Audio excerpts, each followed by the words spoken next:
풀어보셨어요? 오늘 문제 15문제하고 감정평가사 문제 4개, 특히 감정평가사 문제 이거 꼭 좀 풀어보십시오. 실제 비슷한 문제가 나올 확률이 높습니다. 자, 그러면 우리 요약집 168페이지 주택임대차보호법입니다.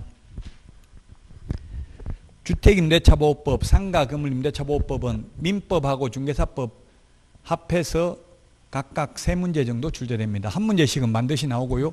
두 과목 합해서 3문제 나온다고요. 현업에 가서 가장 중요하죠. 주택임대차보호법. 주택임대차가 가장 많습니다. 현업에 가면. 반드시 알아야 될 내용입니다. 168페이지 대항력이라는 게 있습니다. 대항력은 물권적 효력입니다. 채권은 채무자에게만 주장할 수 있죠. 그런데 주택임대차보호법에는 대항력이라는 게 있습니다. 채권임에도 불구하고 제3자에게도 임차권이 있음을 주장할 수 있는 힘이 대항력입니다. 대항력은 주택의 인도와 주민등록 전입신고를 하면 그 다음날 대항력이 생깁니다. 자, 우선면제, 최우선면제, 대항력이 있는데 먼저 최우선변제라는 게 있고요. 그 다음에 우선변제가 있습니다. 우선변제. 최라는 말은 법조문에는 없습니다. 학자들이 주장하는 것입니다. 즉 다른 담보물권자보다 우선변제, 소액임차인 우선변제, 최우선변제, 법 8조에 의한 우선변제 다 똑같은 말입니다. 최고면적, 이게 굉장히 1981년도 이 법이 제정되었을 때는 상당히 논란의 대상이 되었죠. 물건이 있는데 맨 뒤에 들어온 채권이 물건보다도 먼저 배당을 받아가니까 획기적인 제도였습니다. 그 당시는. 지금 보면 좋은 제도이지만 임차인 입장에서 보면 최우선 면제를 받으려면 대항력을 갖춰야 되고, 대항력은 이사를 해야 됩니다. 인도죠. 인도. 이사하고 주민등록 전입신고, 전입신고가 주민등록입니다. 하면은 그 다음날 오전 0시에 대항력이 생깁니다. 우선면제는 대항력에다가 확정일자를 받아야 됩니다.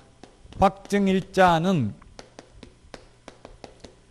주택의 경우에는 동주민센터, 등기소, 등기과에서 받을 수 있습니다. 상가의 경우 확정일자를 세무서에서 받아야 됩니다. 전입신고 대신에 상가의 경우는 사업자 등록 신청하면 됩니다. 확정일자 받은 당일날 우선면제 효력이 생깁니다. 그래서 1일날 이사하고 2일날 전입신고하면 3일날 오전 0시에 대항력이 생깁니다. 1일날 이사하고 2일날 전입신고하고 3일날 확정일자 받았다면 3일날 우선면제 효력이 생기고, 그래서 만약에 근저당권도 3일날 설정되었다면 확정일자부 임차권자와 이 근저당권자가 동순위 안분배당입니다. 순위가 똑같습니다. 그런데 반대로 3일날 이사를 하고 2일날 전입신고하고 1일날 확정일자 받았다면 우선면제 효력이 언제 생겨요? 4일날 오전 0시에 생깁니다. 이 대항력이 먼저 갖춰져야 됩니다. 확정일자 받은 날이라고 되어 있지만 대항력이 두 가지를 다 갖춘 다음날 오전 0시에 대항력이 생기기 때문에 이거는 4일날 오전 0시에 우선면제 효력이 있습니다. 따라서 근저당은 3일이고 확정일자 1일이라도 이거는 근저당이 먼저 배당받습니다. 근저당은 3일, 확정일자는 1일날 받아도 대항력이 4일날 오전 0시에 생기기 때문에 4일날 오전 0시에 우선면제 효력이 생깁니다. 만약 근저당이 4일이라면 이 근저당 같은 4일이라도 확정일자는 4일 오전 0시니까 확정일자부 임차권자가 먼저 배당을 받겠죠. 자, 최우선변제, 우선변제가 있는데 주택의 경우, 첫 번째 주택의 경우 최우선변제를 받는 걸 보면은 주택은 서울인 경우에 보증금이 1억 1,000만 원 이하인 경우에 나누기 3을 해서 100만 원 단위로 절상을 해서 3,700만 원까지 최우선 면제를 받고요. 그 다음에 과밀억제권역은 1억 원 이하인 경우 나누기 3을 해서 3,400만 원까지 최우선 면제를 받고, 그 다음에 광역시인 경우에는 6천만 원 이하인 경우에 나누기 3을 해서 2천만 원까지 최우선 면제를 받고요. 기타 지역의 경우에는 5천만 원 이하인 경우 나누기 3을 해서 1,700만 원까지 최우선 면제를 받습니다. 과밀억제권익이 아닌데 과밀억제권익에 준하는 보호를 받는 게 세용화, 정용화라고 있죠. CN블루. 정용화가 아니라 세용화입니다. 세종시, 용인시, 화성시는 과밀억제권익이 아닌데 과밀억제권익에 준하는 보호를 받습니다. 그 다음에 광역시가 아닌데 광역시에 준하는 보호를 받는 게 파주가 신설됐습니다. 파주 외에도 옛날부터 있던 게 경기도 광주시, 그 다음에 경기도 김포시, 경기도 안산시도 광역시에 준하는 보호를 받습니다. 자, 그래서 주택 최우선 면제 받는 거 169페이지 박스에 있습니다. 2018년 9월 18일부터 현재까지가 되겠습니다. 그리고 최우선 면제는 169페이지 3번에 양가로 1번에 보면 주택가격의 2분의 1 범위 내에서 우리 프린트 56번에 2분의 1에 동그라미 8번에 있습니다. 주택이든 상가든 모두 매각대금의 2분의 1 범위 내에서만 최우선 면제 받을 수 있습니다. 가령 예를 들면 광역시에 2천만 원짜리 방이 20개가 있는 다가구 주택이 있다면 이러면 4억이죠. 다가구가 4억에 경매 넘어갔으면 4억 가지고 전부 최우선 면제 해주고 나면 남는 돈 하나도 없죠. 그래서 2분의 1만 떼가지고 2억만 최우선 면제 해준다고요. 그러면 20명이면 2천만 원씩 최우선 면제를 다 못 받고 1천만 원씩 밖에 못 받을 수도 있다. 2분의 1 범위 내에서 상가도 2분의 1 범위 내에서 최우선 면제 받습니다. 170페이지 위에서 5번째 줄 동그라미 3번 하나의 주택에 임차인이 2명 이상이고 이들이 그 주택에서 가정공동생활을 하는 경우에는 이들을 1인의 임차인 후보와 이들의 각 보증금을 합산한다. 이 말이 뭐냐 하면 예를 들면 지금 광역시에 방이 2개가 있다고요. 광역시에 방이 2개가 있는데 보증금 1억 2천인데 방 2개에 6천만 원, 6천만 원 이렇게 가정공동생활을 하는 부부가 따로따로 임대차 계약을 체결할 수도 있죠. 이런 경우에는 각각 2천만 원씩 해가지고 부부간 합하면 둘이 2천만 원씩 해서 4천만 원 받는다. 아니다. 부부니까 한 사람 몫인 2천만 원밖에 못 받는다. 아니면 아예 한 푼도 최우선 면제 못 받는다. 무슨 뜻이냐고요, 이게. 한 푼도 최우선 면제 못 받는다는 뜻입니다. 이런 경우에는 가정공동생활을 하는 경우에 두 사람의 보증금을 합산해서 하나의 보증금으로 본다고요.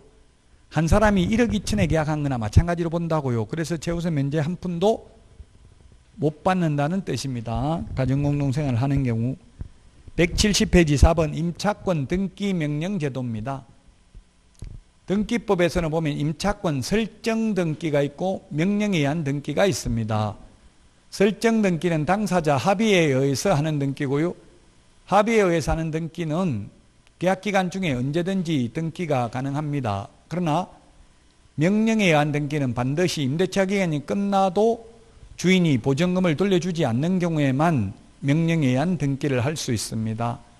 명령에 의한 등기든 설정 등기든 등기를 하게 되면 그 효과는 똑같습니다. 둘 다 대항력과 우선 면제권을 취득하게 되고 이미 취득하고 있던 사람은 존속하게 됩니다. 계속 유지됩니다. 이 임차권 등기 비용을 임대인에게 청구할 수 있습니다. 그 다음에 임차권 등기가 되어 있는 집에 새로 들어온 임차인은 최우선 면제는 못 받습니다. 그러나 자기보다 후순위 권리자보다 우선 면제는 받을 수 있습니다. 최우선 면제를 방 한 칸에 2명에게 해줄 수는 없잖아요. 그 등기되어 있는 집에 새로 들어온 임차인은 최우선 면제는 받을 수 없다. 그 다음에 동그라미 6번에 임대인의 임차보증금 반환 의무가 임차인의 등기 임차권 등기 말소 의무보다 먼저 이행되어야 할 의무이다. 즉 동시행 관계에 있는 게 아니라고요. 보증금을 못 받아가지고 임차권 등기를 해놨는데 또 돈 돌려달라고 하니까 임대인이 임차권 등기 말소해주면 보증금을 돌려줄게 이렇게 주장할 수는 없다는 이야기입니다. 임대인이 먼저 돈부터 돌려주고 등기 말소해 달라고 해야 됩니다. 임대차 존속기간입니다. 임대차 최단기 존속기간은 주택은 2년, 상가는 1년입니다. 최장기 존속기간은 없습니다. 그 다음에 차임 등의 정감 청구권입니다. 차임 등의 정감 청구권은 주택은 20분의 1, 상가는 100분의 5인데 다 5%죠. 똑같은 말이죠. 20분의 1이나 100분의 5나 어떤 분이 20분의 1인데 시험에 만약 100분의 5라고 나오면 그거 틀리죠 하던데 틀린 거 아니죠. 약분하면 똑같은 거잖아요. 수학적으로는 5% 다 같은 말입니다. 한번 올리고 나면 정액하고 나면 1년 안에는 정액할 수 없습니다. 그래서 월차임 전환율이 있고요. 월차임 전환율. 월차임 전환율이 있고 그 다음에 정감 청구. 정감 청구가 있습니다. 차임 등의 정감 청구. 감액은 상한선이 없고 정액만 상한선이 있다고요. 정액인 경우, 주택인 경우는 20분의 1, 상가는 100분의 5. 다 같은 말입니다. 둘 다 5%밖에 못 올린다는 이야기입니다. 한번 정액하고 나면 1년 안에 못 올리고요. 따라서 2년간 계약을 체결했다고 1년에 1억의 계약을 체결했다 하더라도 2년에 1억 계약 체결해도 1년 지나면 주변 시세가 다 올랐으면 5%는 올려달라 할 수 있다고 500만 원은 계약기간 중에 현실적으로 계약기간 중에 올리는 것은 거의 없죠. 현실적으로는 계약기간 2년 끝나고 올리는 것은 시세만큼 올릴 수 있습니다. 감액은 상한선이 없다. 그 다음에 월차임 전환율은 주택의 경우에는 1할 또는 기준금리 더하기 3.5%입니다. 그 다음에 상가인 경우에는 1할 2푼이면 12%입니다. 또는 기준금리 곱하기 4.5배 중에서 낮은 금액을 초과할 수 없습니다. 낮은 금액을 초과할 수 없다.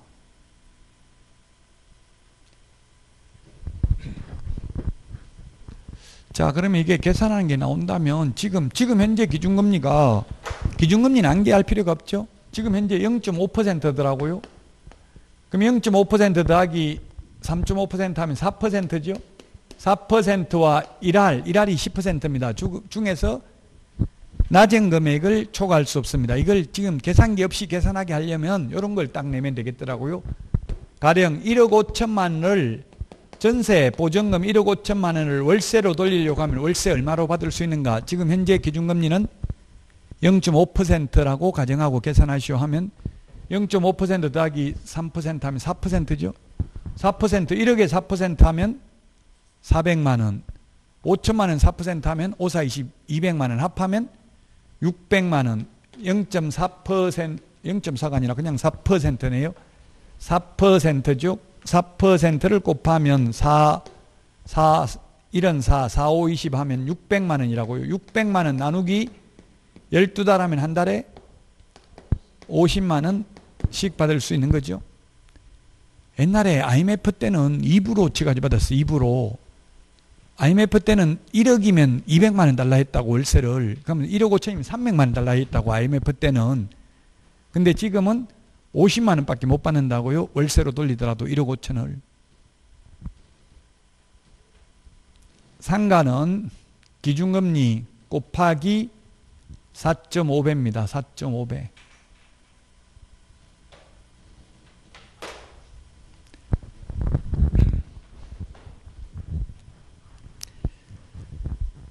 자, 그 다음에 양가로 4번 묵시적 갱신의 경우 계약 해지입니다.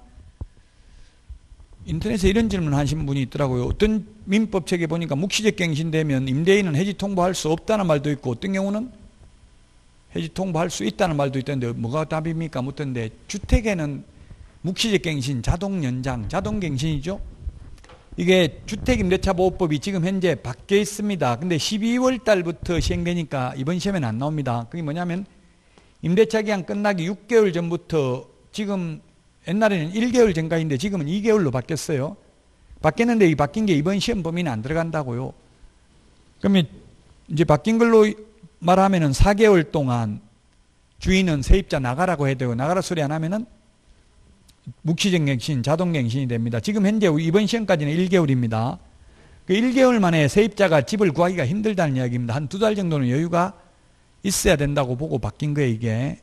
어쨌든 이번 시험 범위는 2개월이 안 나오니까 그냥 1개월로 하겠습니다. 바뀌어 있습니다. 이미 바뀌어 있기 때문에 이 시험에 나올 확률이 희박하죠. 이미 바뀌어 있는데.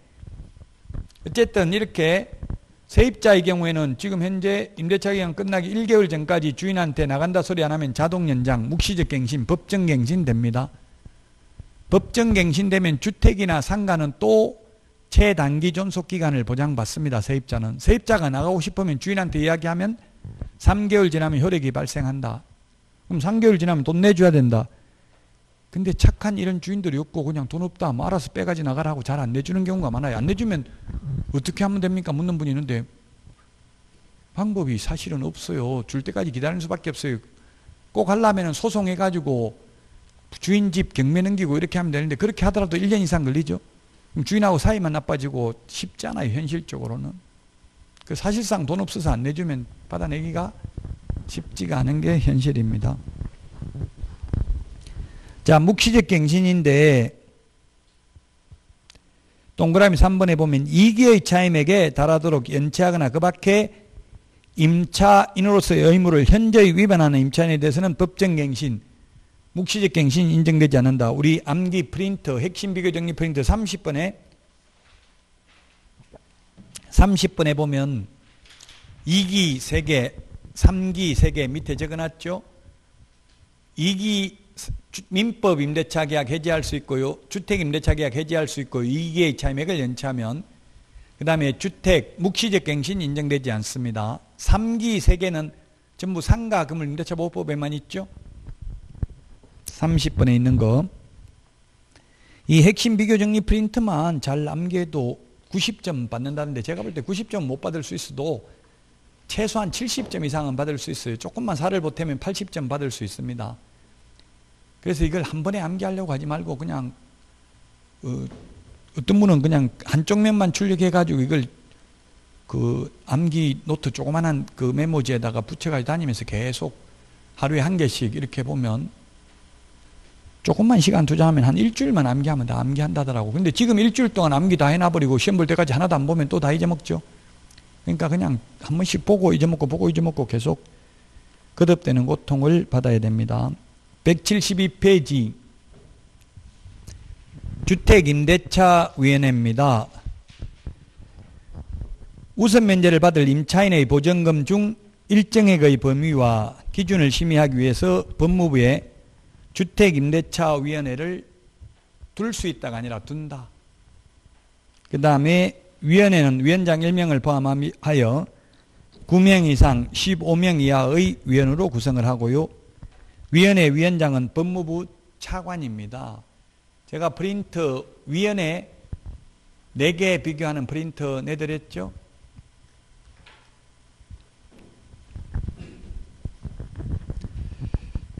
자, 그래서 위원회 이거 4개를 좀 비교를 하셔야 되겠습니다. 자, 그 다음에 주택임대차 분쟁조정위원회. 주택임대차 분쟁조정위원회와 상가건물 임대차 분쟁조정위원회는 똑같습니다. 준용합니다. 다만 틀린 것은 심의하는 사항이 다른데 상가의 경우에는 권리금에 대한 것도 심의하고 주택은 권리금이 없다는 것만 차이가 있습니다. 그래서 위원회 4개 비교하는 프린터 내드렸고요. 인터넷만 듣는 분들은 자료 안 주냐 이렇게 하는데 다 자료는 똑같이 올라가 있습니다. 업로드 되어 있습니다. 7번 주택임대차 분쟁조정위원회입니다. 동그라미 1번 이정용을 받는 주택임대차와 관련된 분쟁을 심의 조정하기 위하여 법률구조공단 지부에 주택임대차 분쟁조정위원회를 둔다. 동그라미 2번 시도 그 다음에 특별자치시에는 분쟁조정위원회를 둘 수 있다. 세종특별자치시에는 둘 수 있다. 두어야 하는 건 아니고요. 그 다음에 3번 조정위원회 조정위원회는 위원장 1명을 포함하여 5명 이상 30명 이하의 위원으로 구성이 됩니다. 30명 동그라미 놓고요. 이 30명이 중대한 흠결이 될 수 있습니다. 원래 각종 위원회는 홀수가 원칙입니다. 홀수가. 왜냐하면 과반수 출석, 과반수 찬성이기 때문에 민주적 정당성을 확보하려면 민주주의의 가장 큰 원칙이 다수결의 원칙이죠. 지금 국회의원도 중대한 흠결이 있어요. 국회의원 숫자가 300명이잖아요. 그럼 만약에 300명이 다 출석해서 150명 찬성, 150명 반대해버리면 아무 일도 못하죠. 그래서 국회의원도 사실 지금 300명이 되면 안 돼요. 이거는 사실 어떻게 보면 헌법에 위반된다고 볼 여지가 있어요. 사실상. 우리도 이거 5명 이상 30명 이하지만 실제로 30명을 위촉하지는 않을 겁니다. 29명 하면 했지. 이 30명도 앞으로 바꿔야 될 부분입니다. 자, 어쨌든 특이하게 여기만 30명이 있어요. 나머지 위원회는 다 홀수죠. 여기만 30명이 있다. 자, 그 다음에 4번 공단 조정위원회 위원은 공단 이사장이 임명 위촉하고 시도 조정위원은 해당 지자체장이 임명하거나 위촉합니다. 조정위원 임기는 3년으로 하되 연임할 수 있으며 보궐위원회 임기는 전임자의 남은 기간으로 합니다. 조정위원회 위원만 3년입니다. 나머지 위원은 전부 다 2년이 원칙이었습니다. 분쟁조정위원회 위원은 3년입니다. 8번 주택임차권의 승계입니다. 1번 임차인이 상속인 없이 사망한 경우에는 그 주택에서 가정공동생활을 하던 사실상의 혼인관계에 있는 자가 임차인의 권리와 의무를 승계한다. 사실혼이 보호받는 것은 우리 시험 범위에 들어가는 것 중에서는 주택임대차밖에 없습니다. 상가임대차나 그 다음에 우리 부동산 실권리자 명의등기에 관한 법률에서 배우자 특례가 있었죠. 그때는 사실혼 배우자는 제외되고 법률상 배우자만 해당됩니다. 그런데 우리 시험 범위에 들어가는 것은 주택임대차만 적용이 되고요. 그 외에 시험 범위는 아니지만 각종 연기금법상 공무원연금, 군인연금, 국민연금 같은 경우는 사실혼 관계에 있는 자도 상속을 받습니다. 즉 배우자 사망을 하면 사실혼 관계에 있는 남편이 사망하면 사실혼 관계에 있는 배우자에게도 국민연금 나온다고요. 근데 사실혼은 입증을 해야 되거든요. 사실혼이라는 걸. 그래서 웬만하면 혼인신고를 하는 게 좋겠죠. 혼인신고 안 해놓으면 보통은 이제 남편이 죽었는데 부인이 사실혼으로 인정받으려면 그 시댁 쪽에 시누이나 이런 사람이 사실혼이 맞다 확인서 써주고 이러면 인정될 가능성이 훨씬 높죠. 근데 그런 걸 잘 안 해주려고 할 가능성이 많잖아요. 만약에 돈만 받아먹는 거 싫어할 수도 있겠죠. 신우나 이런 사람들이.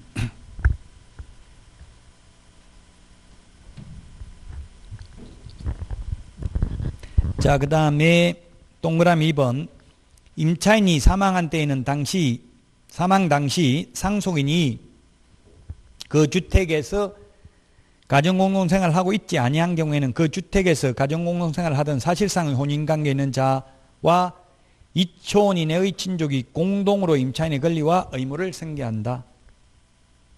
3번 임차인이 사망한 후 1개월 이내에 1개월 동그라미 하시고요. 우리 프린트 핵심 비교정리 프린트 45번에 동그라미 14번에 있습니다. 1개월 이내에 임대인에게 승계 대상자가 반대 의사 표시를 한 경우에 그러하지 아니하다. 핵심 비교정리 프린트는 고급 자료실에도 업로드 되어 있습니다. 자, 그래서 1개월 프린트 45번에 14번 밑줄 치시고요. 그 다음에 4번 임대차 관계에서 생긴 채권 채무는 임차인이 권리의 의무를 승계한 자에게 기속된다. 자, 여기까지를 보면 임차인이 있고요. 임차인이 있고 이 임차인과 사실혼 관계에 있는 배우자가 있고 두 명만 살다가 사망하면 사실혼 관계에 있는 배우자에게 100% 상속이 됩니다. 그런데 2촌 이내의 상속인이 가정공동생활을 하는 경우가 문제입니다. 2촌 이내의 상속인이 가정공동생활을 하면 상속인에게만 상속이 되고 사실혼 관계에 있는 배우자에게는 전혀 상속이 안 됩니다. 그런데 상속인과 가정공동생활을 하지 않는 경우입니다. 이 임차인의 노부모가 있어가지고 요양원에 모시고 있고요. 가정공동생활을 하지 않는 경우에 임차인이 사망하면 이 사실혼 관계에 있는 자와 상속인이 공동으로 권리와 의무를 승계합니다. 그러면 노부모를 모시는 며느리는 한 푼도 상속이 안 되고 안 모시면 절반 50%가 상속된다면 여러분 같으면 모셔요, 안 모셔요? 안 모실 가능성이 높죠. 그래서 고려대학교 김형배 교수는 이게 대해서 신랄한 비판을 하고 있습니다. 노부모를 모신 사람은 한 푼도 안 되고 법을 개정해야 된다는 취지로 말하고 있지만 지금 현재는 법에 이렇게 돼 있기 때문에 모시는 사람만 불리하다고요. 그럼 여러분 같으면 안 모신다고 하지 말고 임차권 양도하라고 하면 되겠죠. 채권은 양도하고 채무자에게 통지하거나 채무자의 승낙을 얻으면 됩니다. 원래 임대인은 임대인 동의 안 받고 임차권을 양도하거나 전대하면 임대차 계약을 해지할 수 있죠. 그러나 민법 판례에 이렇게 배우자에게 양도한 것은 해지 사유가 되지 않는다라고 되어 있어요. 그래서 양도받고 모시면 될 것입니다.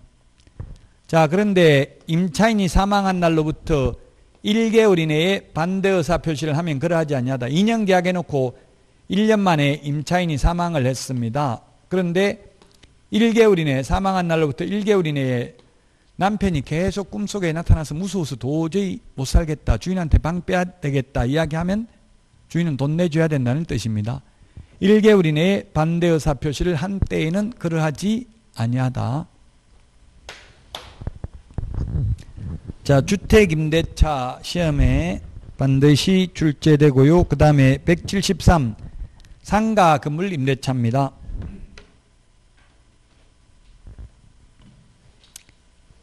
상가 건물은 사업자 등록이 대상이 되는 상가만 적용이 되는데 이번에 보니까 주택이든 상가든 모두 편면적 강행규정입니다. 양면적 강행규정이 아니고요. 이 법에 규정된 것보다 임차인에게 불리한 것은 무효입니다. 다만 임차인에게 유리한 것은 유효합니다. 그래서 예를 들면 최단기 존속기간이 주택은 2년, 상가는 1년인데 임차인이 원해서 6개월 계약 체결했으면 임차인은 6개월의 유효함을 주장할 수 있다. 임대인은 주장할 수 없죠. 편면적 강행규정이다. 3번 적용대상 상가 건물은 사업자 등록의 대상이 되는 상가이고 외국인이나 법인도 적용된다. 따라서 사업자 등록의 대상이 아닌 동창회 사무실이라든지 종중건물이라든지 문중건물, 그 다음에 유치원, 어린이집, 요즘 보면 노인 주간요양보호소 이런 것도 있더라고요. 유치원이 아니고 노치원이라고 하던데 그런 것도 적용이 안 됩니다. 그건 사업자 등록의 대상이 아닙니다. 고유번호 쪽만 있어요. 왜냐하면 국가에서 거의 돈 다 대주잖아요. 노인 주간보호센터 이런 데는. 자, 그 다음에 4번 적용대상 보증금의 범위입니다. 환산보증금을 기준으로 하는데 환산보증금이란 보증금 더하기 월세 곱하기 100을 한다라고 규칙을 정해놓은 겁니다. 자, 그래서 서울특별시에서는 환산보증금이 9억 이하인 경우에만 적용됩니다. 9억을 초과하면 원칙적으로 적용 안 된다. 그 다음에 과밀억제권역, 그 다음에 부산광역시 밑줄 치세요. 부산 형광펜으로 색칠 좀 해놓으세요. 부산광역시도 광역시에 준하는 보호를 받습니다. 6억 9천. 그 다음에 광역시가 아닌데 광역시에 준하는 보호를 받는 게 세파화입니다. 주택에서는 세용화라고 했죠. 근데 세파화, 세종파주, 화성 이 세 개는 광역시가 아닌데 광역시에 준하는 보호를 받습니다. 그 다음에 안산, 용인, 김포는 광주는 옛날부터 있었고요. 6954 6억 9천, 5억 4천, 서울은 9억, 과밀역제권역은 6억 9천, 광역시는 5억 4천 이하인 경우 적용됩니다. 그 밖의 지역은 3억 7천 이하만 적용됩니다. 이걸 초과하면 원칙적으로 적용되지 않는데 그 밑에 동그라미 2번 보증금과 상관없이 적용되는 거 6가지 이걸 암기해야 됩니다. 민법 시험에 잘 나옵니다. 표준대개 먹으라고 권했다. 이 6개는 보증금과 상관없이 적용이 된다. 9억 초과하면은 확정일자 설령 받았다 하더라도 우선 면제 못 받습니다. 서울에서 9억 초과하면. 근데 이 6개는 환산보증금과 상관없이 적용된다고. 그게 뭐냐면 상가 건물 임대차 표준계약서, 권리금 표준계약서 사용 권장입니다. 상가 건물 임대차 표준계약서는 법무부 장관, 권리금 표준계약서는 국토부 장관이 사용을 권장할 수 있는데 이건 보증금과 상관없이 적용되고요.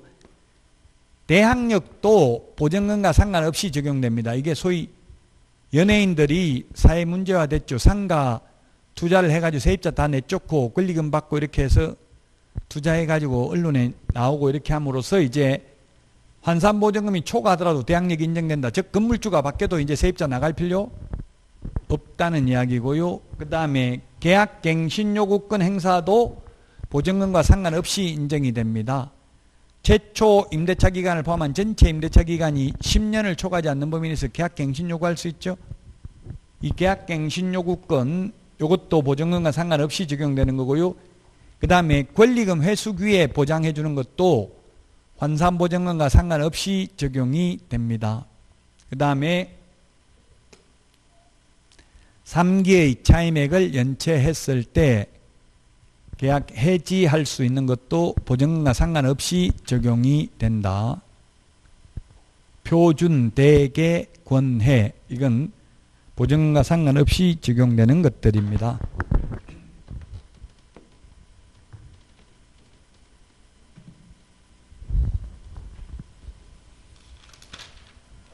(174페이지입니다) 대항력 앞에서 말했습니다. 사업자 등록 신청해야 됩니다. 주택은 전입신고 대신에. 7번 보증금 회수 대항력에다 확정일자 받으면 후순위보다 전액을 우선 면제받고요. 그 다음에 소액 임차인 최우선 면제가 있는데 최우선 면제 받는 금액은 서울특별시 제가 프린트 내드린 게 있습니다. 서울특별시 6,500만 원 이하인 경우 2,200만 원까지 최우선 면제입니다.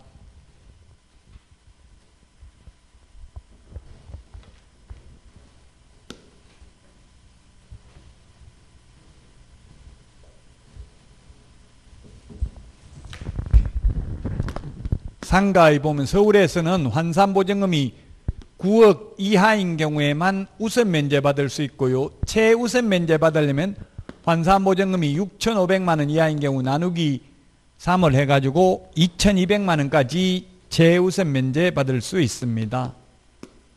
100만 원 단위로 절상을 해서 2,200만 원까지. 그 다음에 과밀역제권역은 6억 9천 이하인 경우만 우선 면제받을 수 있습니다. 최우선 면제받으려면 과밀역제권역은 5,500만 원 이하인 경우 나누기 3을 해서 1,900만 원까지 최우선 면제받을 수 있습니다. 광역시인 경우에는 5억 4천 이하인 경우에 우선 면제받을 수 있고요. 최우선 면제받으려면 광역시는 3,800만 원 나누기 3을 해서 1,300만 원까지 최우선 면제 받을 수 있습니다. 기타 지역은 3억 얼마입니까? 3억 7천 이하인 경우 후순위보다 우선 면제 받을 수 있고 최우선 면제 받으려면 보증금 환산보증금이 3천만 원 이하인 경우 1,000만 원까지 최우선 면제 받을 수 있습니다. 우선 면제 받을 때에는 과미력 채권액이 아닌데 과미력 채권액에 준하는 보를 받는 게 뭐가 있다고 했어요? 부산이 있다고 했죠? 부산이 과미력 채권액에 해당됩니다. 우선 면제 받을 때는. 근데 최우선 면제 받을 때는 부산은 그냥 광역시일 뿐입니다. 3,800 이하인 경우 1,300만 원까지 최우선 면제 받을 수 있습니다. 그 다음에 광역시가 아닌데 광역시에 준하는 보를 받는 게 세파화가 있습니다. 세종, 파주, 화성이 있는데 우선 면제 받을 때는 세종, 파주, 화성이 광역시에 해당되지만 최우선 면제 받을 때는 세종, 파주, 화성이 기타 지역에 해당됩니다. 이 점을 주의하셔야 되겠습니다.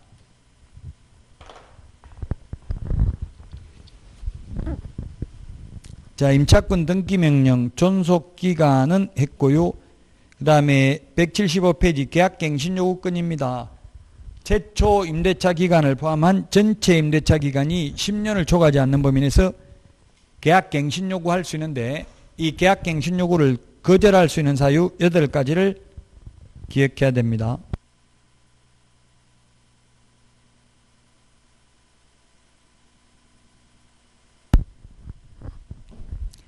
동그라미 1번 임차인이 3기의 차임액에 이르도록 차임을 연체한 사실이 있는 경우 3기입니다. 이런 경우는 10년 동안 연장해 줄 필요 없다는 이야기죠. 그 다음에 2번 거짓 부정한 방법으로 임대차한 경우 3번 서로 합의하여 임대인이 임차인에게 상당한 보상을 제공한 경우입니다. 공탁한 경우가 아니라 제공한 경우 4번 임차인이 임대인의 동의 없이 동의받아서가 아니라 동의 없이 목적 건물의 전부 또는 일부를 전대한 경우 5번 임차인이 임차한 건물의 전부 또는 일부를 고의 또는 중대한 과실로 파손한 경우입니다. 경미한 과실로 파손한 경우에는 계약갱신 요구를 거절할 수 없습니다. 6번에 임차한 건물의 전부 또는 일부가 멸실되어 임대차 목적을 달성하지 못할 경우도 계약갱신 요구를 거절할 수 있고 7번 임차인이 다음 어느 하나에 해당하는 사유로 목적 건물의 전부 또는 대부분을 철거하거나 재건축하기 위하여 목적 건물의 점유를 회복할 필요가 있는 경우입니다. 기억해 보니까 임대차 계약 체결 당시 공사 시기 및 소요기간 등을 포함한 철거 또는 재건축 계획을 임차인에게 구체적으로 고지하고 그 계획에 따르는 경우 176페이지 니은 이걸 가장 많이 악용하고 있답니다. 건물이 노후 훼손 또는 일부 멸실되는 등 안전사고의 우려가 있는 경우 이게 얼마나 멸실돼야 되는지 구체적으로 규정이 없고 해석상 논란의 여지가 있겠죠. 이걸 가장 많이 악용하고 있다. 건물주들이. 디귿에는 다른 법령에 따른 철거 또는 재건축이 이루어지는 경우 이런 경우는 10년간 보장해 줄 필요가 없다. 8번 그 밖에 임차인이 임차인으로서의 의무를 현저히 위반하거나 임대차를 존속하기 어려운 중대한 사유가 있는 경우에는 계약갱신 요구를 거절할 수 있다. 자, 묵시적 갱신 앞에서 했고요. 정감 청구도 했고요. 월차임 전환 시 산정률도 했습니다. 자, 그 다음에 상가 권리금 보호제도입니다. 상가 권리금 그 맨 밑에 176페이지 방가로 2번 임대인은 임대차 기간 끝나기 6개월 전부터 임대차 종료 시까지 다음 각호 행위를 하여 임차인의 권리금을 지급받는 것을 방해해서는 아니 된다. 그래서 6개월 동안만 권리금 회수 기회를 주면 됩니다. 6개월 동안. 그게 뭐냐면 계약기간 끝나기 6개월 전부터 임대차 기간 종료 시까지 6개월 동안 새로운 세입자 데려와서 현 세입자가 건물주한테 이 세입자와 새로운 세입자와 계약 체결해 주십시오. 제가 새로운 세입자한테 권리금을 받을 테니 이러면 건물주는 정당한 사유 없이 거절하면 안 되고요. 정당한 사유 없이 권리금 회수 기회를 박탈해서 손해가 발생했으면 세입자한테 손해배상을 해줘야 됩니다. 주인이. 임대차 기간 끝나고 3년 이내에만 손해배상을 청구할 수 있고, 손해배상액은 현 세입자의 권리금 평가액하고 새로운 세입자가 현 세입자에게 지급하려는 권리금 액수 중에서 낮은 금액을 초과할 수 없습니다. 동그라미 1번에 보니까 신규 임차인에게 권리금을 요구하거나 주인이 직접 수수하는 행위를 함으로써 현 세입자에게 권리금 못 받아가게 방해하면 안 된다고요. 그 다음 2번 임차인에게 권리금 상당액을 지급하지 못하게 하는 행위.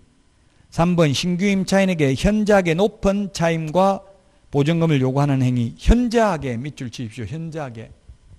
그러면 지금 월세가 100만 원인데 세입자 바뀌니까 150만 원을 올리겠다 하면 된다는 이야기, 안 된다는 이야기예요? 소송해봐야 되죠. 현저하게 올리는 게 얼마를 올리는 건지.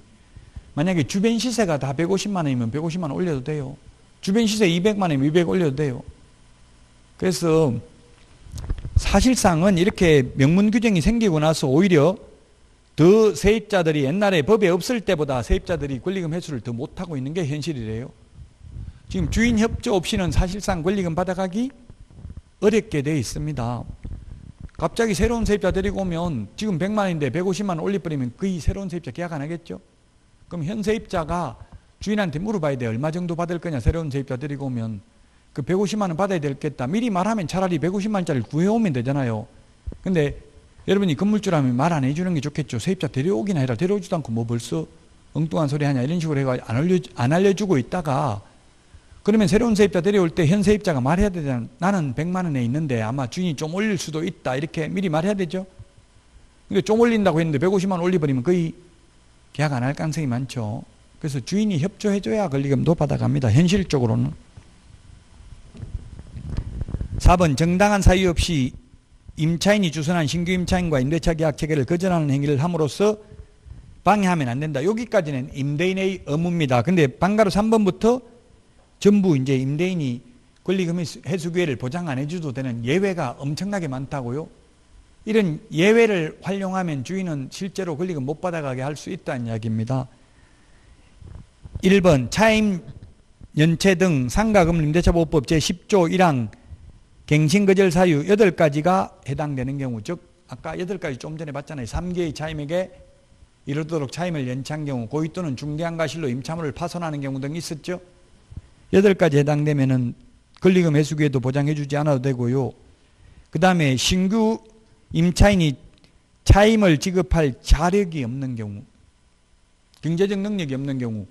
근데 새로운 세입자 얼굴 한 번 봤는데 앞으로 월세 낼지 안 낼지 어떻게 하냐고, 자력이 있는지 없는지. 이게 애매하다는 이야기입니다. 그 다음에 3번 그 밖에 신규 임차인이 임대차 계약을 위반한 행위를 할 것이 명백한 경우, 앞으로 월세 안 낼 것 같다 옷 입은 거 보니까 참 애매하죠. 그 다음에 4번 이것도 임대차 목적물인 상가 건물을 1년 6개월 이상 영리 목적으로 사용하지 아니한 경우.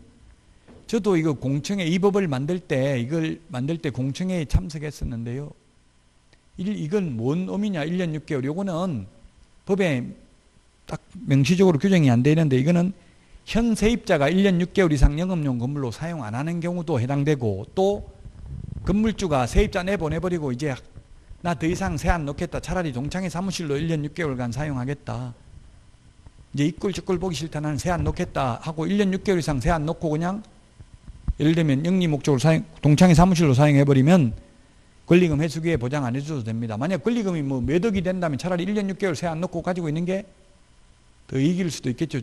주인 입장에서 보면. 왜냐하면 주인 입장에서는 권리금이 보증금 액수보다 더 높으면 잘 세가 안 나가잖아요. 잘. 그래서 건물주들은 그 권리금이 높게 형성되어 있는 걸 별로 좋아하지를 않거든요. 왜? 자기가 받아가는 게 아니고 현 세입자가 받아가기 때문에.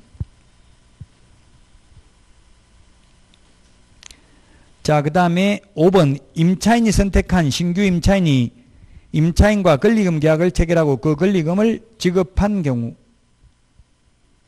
이것도 이런 착한 임대인이 없겠죠. 이거는 뭐냐면 현 세입자도 새로운 세입자 데려오고 주인도 새로운 세입자 데려와가지고 주인이 데려온 사람하고 권리금 계약 체결하고 새로운 세입자가 현 세입자가 권리금 회수계를 권리금을 받았으면 왜 내가 데려온 세입자하고 안 하고 네가 데려온 세입자하고 하라고 했냐 이렇게 따질 수는 없다는 얘기. 똑같은 조건이면 주인한테 우선권이 있다는 이야기입니다. 또 방가로 4번도 권리금 회수 기회를 보장 안 해줘도 되는 예외입니다. 유통산업발전법에 의한 대규모 점포 또는 준대규모 점포는 권리금 회수 기회를 보장 안 해줘도 된다고요. 다만 가로 안에 전통시장 및 상정과 육성을 위한 특별법 제2조 1호에 따른 전통시장은 제외한다. 제외 동그라미 하시고요. 제외한다는 말은 전통시장은 권리금 회수 기회를 보장해 준다는 이야기입니까? 안 해준다는 이야기입니까? 예, 보장해 준다. 원래 이게 준대규모 점포거든요. 전통시장. 원래는 안 되는데 전통시장을 예외적으로 보호해 준다. 그러나 백화점, 할인 매장 이런 데 있는 매장들은 권리금 회수 기회 보장 안 됩니다. 백화점도 임대사업이잖아요. 그 백화점에 다 매장 임대해가지고 쓰고 있죠. 브랜드들이. 뭐 예를 들면 블랙야크, 등산복이면 블랙야크에서 임대료 내고 있다고요. 그 임대료가 보통 40%더라고. 판매액의 40%. 10만원짜리 팔면 백화점에서 임대료를 4만원 먹는다고요. 그래서 백화점에 보면 옷 같은 거 계산할 때는 자기 백화점 직원한테 가서 계산해야 되죠. 브랜드 매장에서 계산 못하고. 왜 그래? 그래야 총 매출액의 몇 %를 임대료 먹으니까 그렇잖아요. 그리고 전대인과 전차인과의 사이에서 전대차 계약도 권리금 회수 기회 보장이 안 됩니다. 전차인도 권리금 회수 기회를 보장 못 받는다고요. 양가로 2번 권리금 피해 구제 강화인데요. 동그라미 1번 임대인의 협력 의무 위반 시 손해배상 청구가 가능하고 2번 손해배상액은 아까 말했습니다. 신규 임차인이 임차인에게 지급하기로 한 권리금과 임대차 종료 당시 권리금 중 낮은 금액을 넘지 못하고요. 3번 임대인에게 손해배상을 청구할 권리는 임대차가 종료한 날로부터 3년 이내에 행사하지 않으면 시효 완성으로 소멸합니다. 소멸시효 3년입니다. 권리금 정의를 명확하게 명문 규정에 신설했고요. 178페이지 표준계약서입니다. 동그라미 1번에 법무부 장관 밑줄 치시고 동그라미 2번은 국토교통부 장관 주어를 조심하시라고요. 상가 건물 임대차 표준계약서는 법무부 장관이 사용을 권장할 수 있고요. 표준권리금 계약서는 국토부 장관이 사용을 권장할 수 있습니다. 방가로 4번에 3개의 차임액을 연체하면 상가 임대차 계약 해지할 수 있다. 178, 179 표는 주택하고 상가 비교되는 부분, 이런 비교되는 게 중요하죠. 비교되는 부분을 이때까지 다 말했던 걸 정리해 놨습니다. 상가와 주택을 비교해서 공부를 해야만 되겠습니다. 자, 이번 시간 여기까지 하고 이제 다음 주에 주택 분묘기지권 장사 등에 관한 법률 경공매 매수 신청 대리까지 다음 달에 이제 다음 주가 마지막이죠. 다음 주에 마지막 시간에 하는 게 경공매 매수 신청 대리가 시험에 각각 한 문제씩 반드시 출제됩니다. 분묘기지권하고 장사 등에 관한 법률도 합해서 한 문제 정도 출제된다고 봐야 되겠습니다. 자, 이번 시간 여기까지 하고 다음 주에 뵙도록 하겠습니다. 수고하셨습니다.